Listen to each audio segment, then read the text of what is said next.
Hello, everyone. Thanks for tuning in once again to Queen Amadai TV Presents True Crimes. So as you're coming in, please feel free to go ahead and subscribe to the channel if you haven't done so already. Be sure to click the notification bell and click the word all so that you're notified each time I go live on this channel. And thank you all kindly for returning to the chats.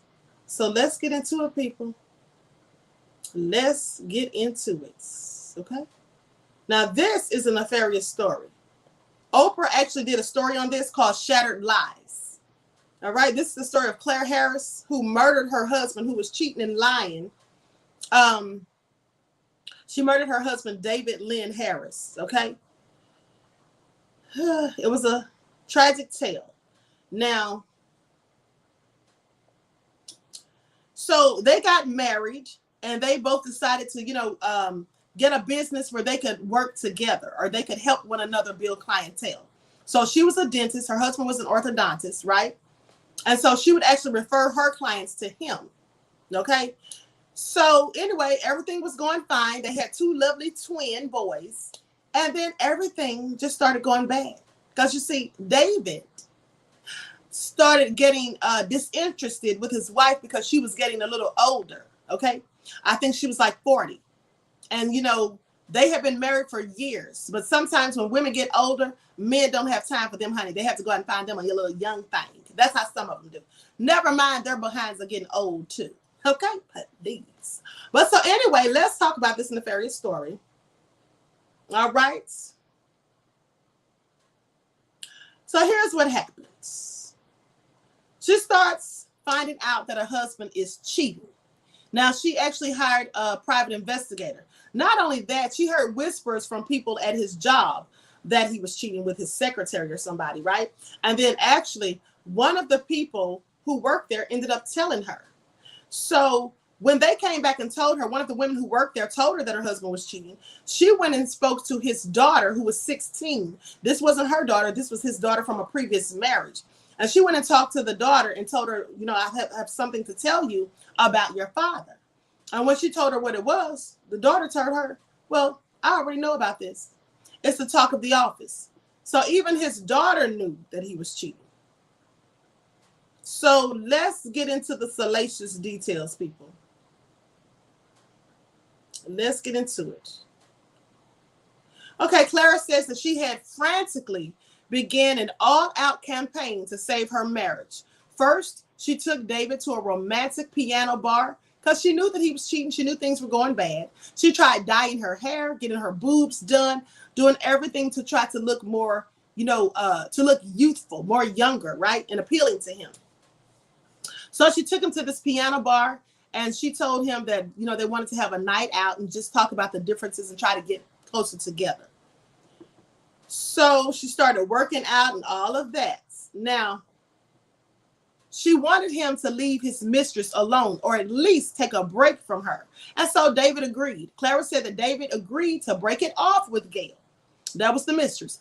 Clara told him to call her and end the relationship over the phone. But he said he wanted to do it in person. Now, she says, I thought, he's a man. He's not a child. So she agreed to let him go and meet with Gail at a local restaurant while she waited in the parking lots. So on the day of the meeting, Clara says David's daughter, Lindsay, decided to come along to give her stepmother emotional support. Now, Clara had hired a private investigator to listen in on David and Gail's conversation to confirm that they were ending their relationship. David's office manager also got involved. And according to Clara, she secretly followed David and called Clara when she saw that things were not going as planned. Now, she told her, she says to Clara, he's not going in the direction of the restaurants. Girl, bye. He's going to the hotel. So that's what she told her. Not in those words, but So Clara says that at the end, or that she and Lindsay, which is his daughter that was 16 at the time, they checked into they checked his mistress's house, expecting to find David's truck in the garage, but it wasn't there. Now, she had stalked this woman, I guess, and found out where the woman lived, or maybe she got her private investigator to find out where she lived. But nevertheless, they went to her house and tried to peek in the windows through the garage to see if his truck was there. Now, They then went back to the restaurant. While there, they were circling the parking lot hoping to find David's truck. The private investigator then called Clara. She recalls that he reported that David and Gail were checking into the Hilton Hotel. The exact hotel, well, that was not that far away. So David and Clara, this is in fact the hotel that her and her husband had spent their wedding reception. They had their wedding reception there 10 years earlier. So imagine how ticked off she was. Now, Clara and Lindsay drove to the hotel. Now, mind you, she's got this man's daughter, her stepdaughter, in the car with her while she's going to confront her husband and his mistress. She says, we pulled up to the front door. Clara says she remembers, and she says, I wanted to find him.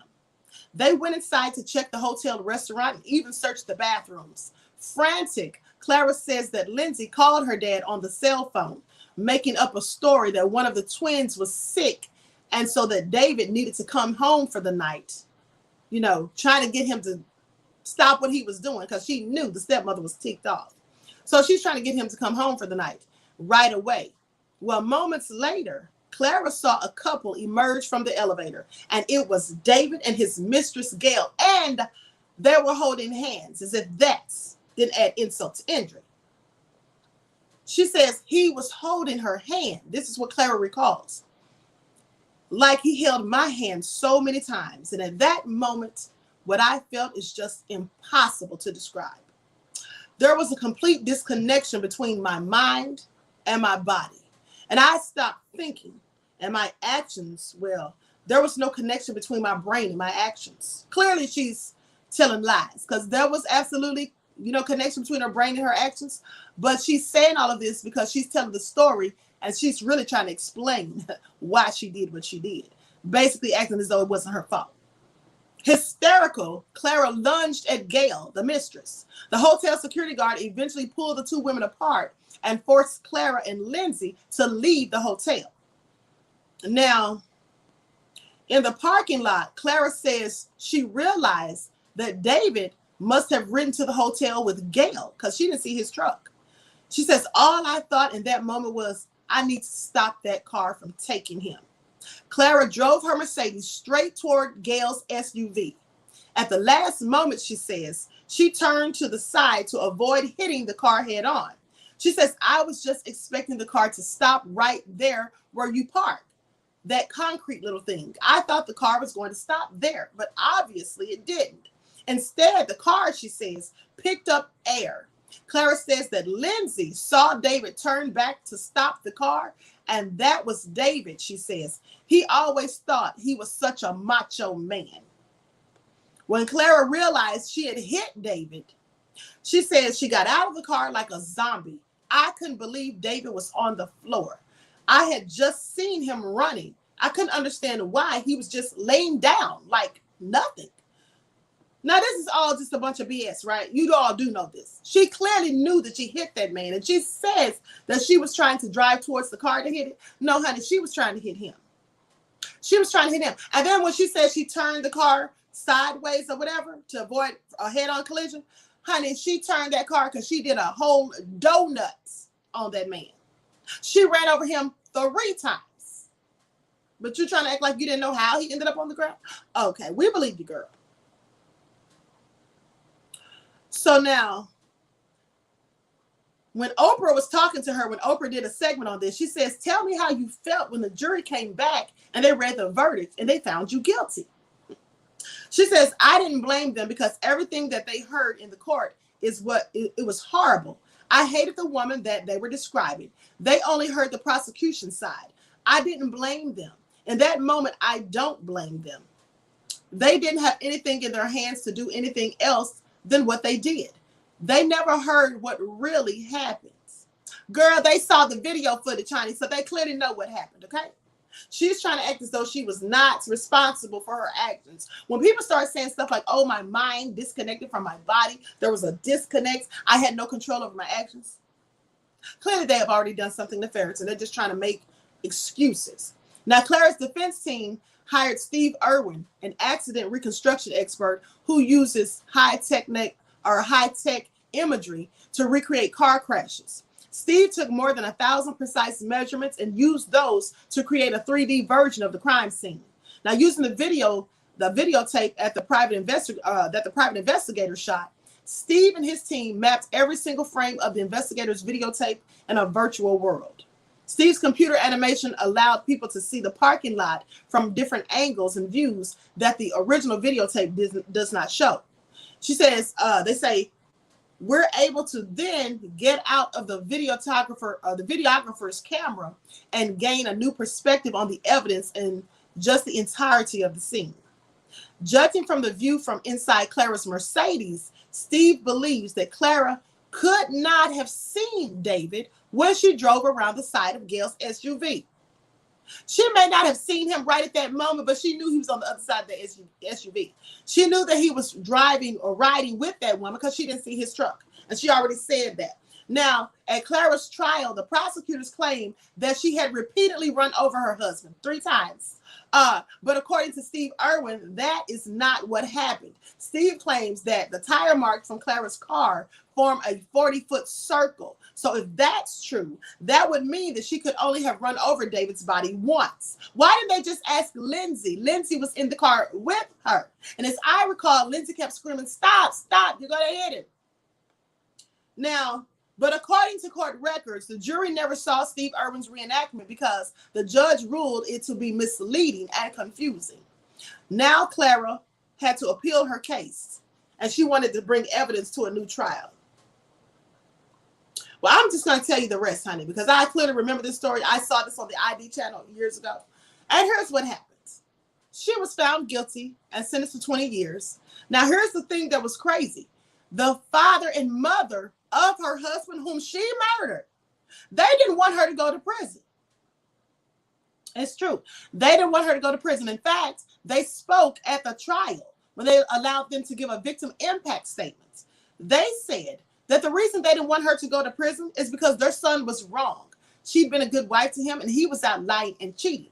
And the main reason was because they were up in age. They were elderly, right? They were like in their 70s. And they had twin sons who were only like 4 years old at the time. So they said the father is dead. If the mother goes to prison and they're left in their old age to raise the sons, well, then what happens to them if they die while she's still in prison, if she got life or whatever? So they did not want her to go to prison. So clearly they were putting the welfare of their grandchildren before their own feelings, right? Once or not, that's running over a human being. Absolutely. So anyway, that was just also crazy. Now I'm going to show you some footage of all of this. I'm going to show you some footage. So anyway, like I said, the jury convicted her. Hold on. Let me get these. Here's what the parents said right here. Parents of man run over and killed by wife testified for the defense. They didn't testify for the prosecution, honey. They testified for the defense. They didn't want her to go to prison. And this was on February the 10th of 2003. The mother-in-law of a Houston dentist who killed her husband with a Mercedes-Benz defended her daughter-in-law in court, saying that the couple was devoted to each other. During her testimony, Mildred Harris looked directly at her daughter-in-law, defended Clara Harris, and she smiled as she recounted her attributes as a wife, mother, and daughter-in-law. Clara included us in everything, she said. She loved David very much. The defendant dabbed her eyes from time to time as she listened to the testimony. Now, before calling Mildred and Gerald Harris to the stand, defense attorney George Parnham filed a motion to have a 2-hour tape of his client's statement to police, admitted in as evidence. They said it is the best evidence available to describe her state of mind. Now, but Judge Carol Davies ruled that only experts of the tape directly related to the incident could be played for the jury. Parnham declined, and none of the tape was admitted into evidence. I don't know why they would do that, because clearly it should have been admitted as far as I'm concerned. Now, prosecutors say Harris, age 45, intentionally ran down her husband that July after confronting him at the hotel with his lover. A medical examiner had testified that the orthodontist was run over at least twice. Now, the police said 3 times, but the medical examiner said it was more than once. It was at least 2 times. So the private investigator, clearly didn't know what he was talking about when he said she didn't do it. Now, the incident was caught on videotape by a private detective hired by Harris to follow her husband. So the person she paid to follow him actually caught her own crime on camera. So goes on to say, the defense had claimed that the death of David Harris shortly after the confrontation in the hotel where she found him and his mistress, Gail Bridges, was an accident, that they said. Clara Harris said that she had been working tirelessly to save their 10-year marriage ever since learning of his affair just a week before. Now, during cross-examination on that Friday, Harris County prosecutor Maya Magnus tried to use Clara Harris's statements to the police to refute that claim.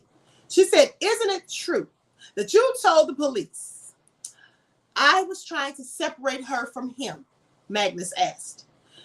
"Yes, if that's what the tape says," Harris replied, adding that she did not remember the statements. The defendant broke down in tears at least 12 times during the cross-examination, prompting the judge to send jurors out of the courtroom. But at other times, she was composed and held her own against the prosecutor's fire. Now, under questioning from her own attorney, Harris said everything seemed like a dream as she drove the car during the fatal accident or incident. She remembered how her stepdaughter kept screaming, "Stop, stop." That's what the girl was screaming. "You're going to hit him." So anyway, I'm going to show you all the videos of this nefariousness, because there's actual footage, though it's not very clear. It's actually kind of grainy, but it's footage of her running him over. Hold on, I'm going to share my screen.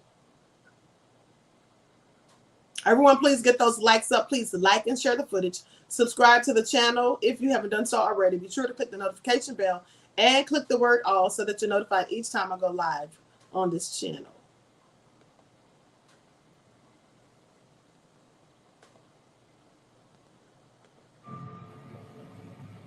Clara claims she had lost all control and that running over David was an accident.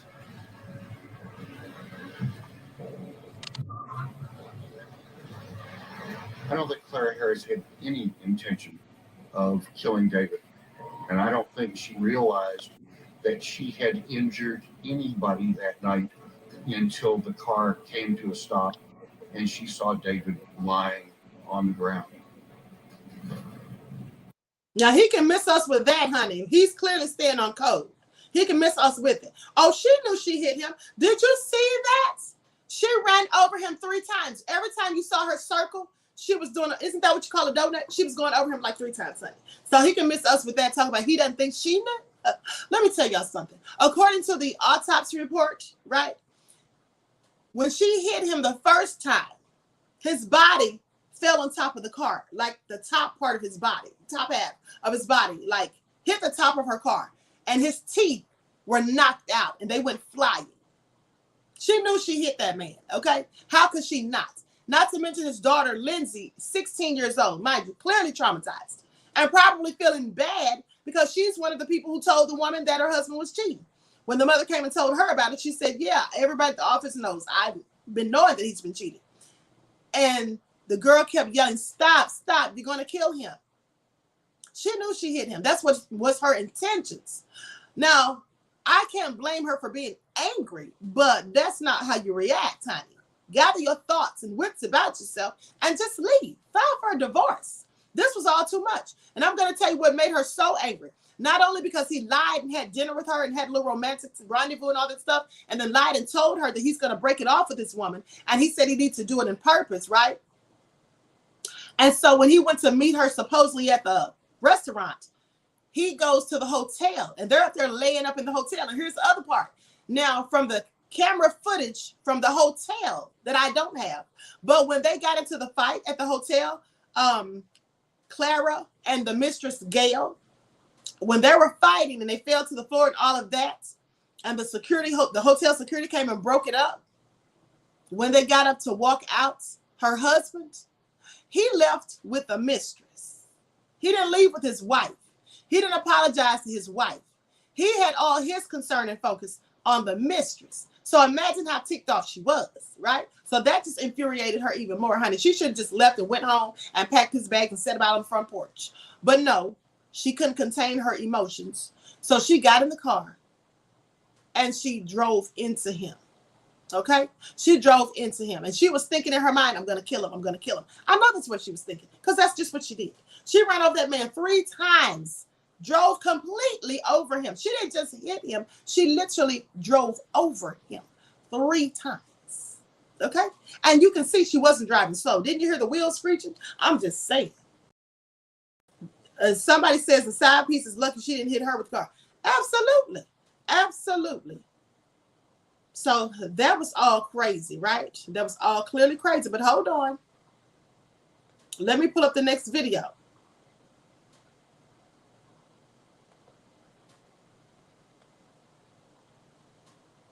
Everyone get those likes up. Please like and share.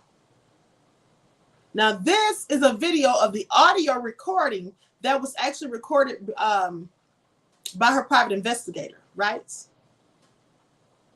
So I'm going to share the screen. Everyone, please get those likes up, like and share.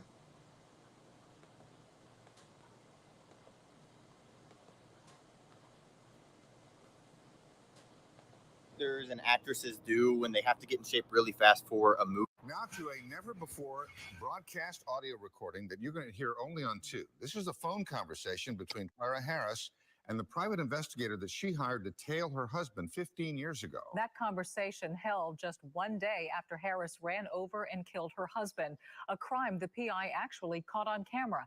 Our Taisha Walker live tonight with that exclusive audio just hours before Harris is to be released from prison. Taisha? Dominique, it was just 1 day after that deadly accident in the parking lot of this Hilton 15 years ago. Clara Harris had just bonded out of jail and made a phone call to that private investigator that she hired. You'll hear bits of it for the first time tonight.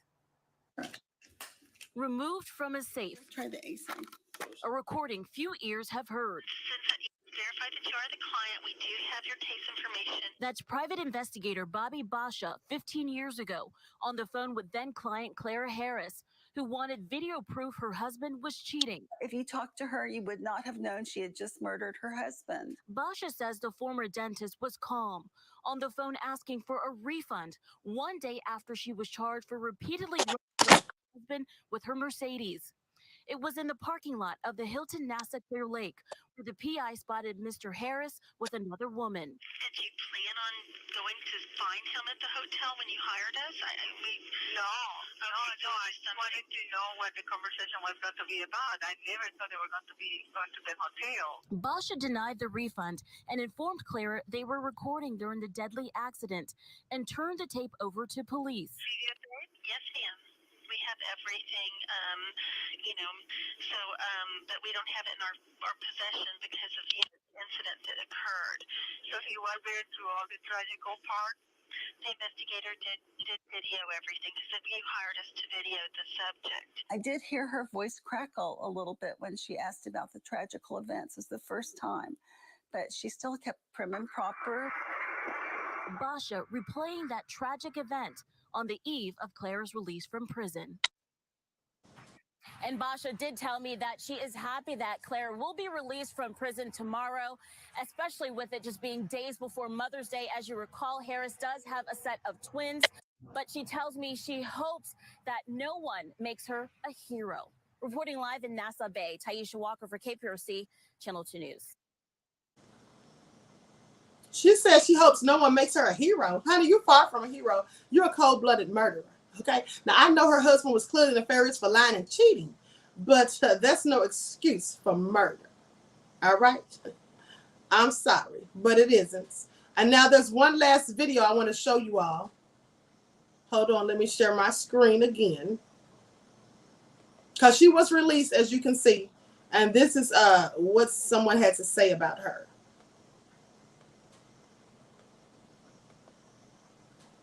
It's not a secret. The Friendswood dentist who ran over and killed her cheating husband is now out of prison. Clara Harris is a free woman. She was released from custody this morning. Jessica Borg is live in Friendswood with more. So, Jess, What's her life going to be like now? Breaker Ron, Clara Harris was raising her family here in Friendswood at the time she was convicted of killing her husband. Today, friends from this neighborhood picked her up from prison to start her new life. It is not clear where she will be staying now, but one of the rules of her parole is it has to be in Galveston County. Clara Harris walked out of prison today wearing civilian clothes and a smile on her face, released after serving 15 of her 20-year sentence for running over her husband, David Harris, in 2002. Harris, a well-known dentist, killed her husband, an orthodontist, in a hotel parking lot after confronting him and his mistress over their affair. It was caught on camera by private investigators hired by Harris. Her teenage stepdaughter was in the car at the time of the killing, and the case became infamous around the world. Harris's young sons, raised by a local couple, close friends in her old neighborhood. Scott Woodfin sees them often. They take the boat out in the creek. He's just well taken care of. Harris's former defense attorney says she'll likely transition from prison life back into private life with ease. Leaving incarceration into the free world, so to speak, in and of itself can be a difficult hurdle. But because she is so intelligent and because she has so much support, I think that transition will be easier for her. Harris will have to follow certain parole conditions, which will include no contact with her former in-laws, her stepdaughter, or the mistress. She must also live in Galveston County and wear an ankle monitor. For the time being, she'll live with a family friend. KHOU legal analyst Gerald Treese says Harris might be able to successfully petition getting her professional license back to practice. They have this, like a lawyer or engineer or a doctor, they can reapply and ask for reinstatement. It might take a while since it's been a period of years since she's practiced, but that procedure is available. Harris had previously been denied parole twice. She'll remain on parole until February 2023. I think she served her time, and I think she realizes, I guess, that, what she did was wrong. Now, Harris is about 60 years old. She has twin sons who are now about 20. We understand they visited her in prison about once a month. Now they are expected to be fully reunited. We are live this evening in Friends. Let me tell y'all something, honey. If that ain't the epitome of white privilege, tell me what is. Now, you done committed a whole cold-blooded murder. You didn't get life when clearly you should have. You're out on parole. You get to migrate right back into society, and they said she might get her license to practice back. How did that never happen to black people? How do you get your license back when you're a whole convicted felon and you committed murder? Okay? Dark skinned brother says, I agree, Queen. White privilege at its finest. Yes. She may get her license back. They said all she has to do is petition for it. What? I want y'all to pay attention to something. This woman murdered her husband because she was mad because he was lying and cheating instead of just leaving. But she chose to murder him, and she did it right in front of his 16-year-old daughter, traumatized clearly. Now, I want you to pay attention. She got a 20-year sentence, right? And she got out early. I think she served like 15 of those years because she got out on parole.